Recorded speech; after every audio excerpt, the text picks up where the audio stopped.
વલસાડના કૈલાસ રોડ પર eco car અને બે રિક્ષા વચ્ચે અકસ્માત, 8 વ્યક્તિઓને પહોંચી ઈજા। 20 ફેબ્રુઆરી ગુરુવારના રોજ 12:45 કલાકની મળતી માહિતી મુજબ વલસાડના કૈલાસ રોડ પર ઇકો કાર અને બે રિક્ષા વચ્ચે અકસ્માત સર્જાયો હતો, જેમાં રિક્ષામાં સવાર 8 વ્યક્તિઓને ગંભીર ઈજા પહોંચતા તેમને સારવાર માટે નજીકની ખાનગી હોસ્પિટલમાં ખસેડવામાં આવ્યા હતા।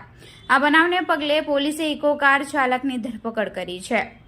અકસ્માતની મળતી માહિતી મુજબ વલસાડના કૈલાસ રોડ પરથી ગુંદલાવ તરફ જતા માર્ગ ઉપર ઇકો કાર નંબર GJ15CK4827 અને પિયાગો રિક્ષા નંબર GJ21Y0824 અને ઓટો રિક્ષા નંબર GJ15TT2562 વચ્ચે અકસ્માત સર્જાયો હતો, જેમાં બંને રિક્ષામાં સવાર 8 વ્યક્તિઓને માથા અને શરીરના ભાગે ઈજાઓ પહોંચી હતી, જેમને સારવાર માટે વલસાડની કસ્તુરબા હોસ્પિટલમાં ખસેડવામાં આવ્યા હતા।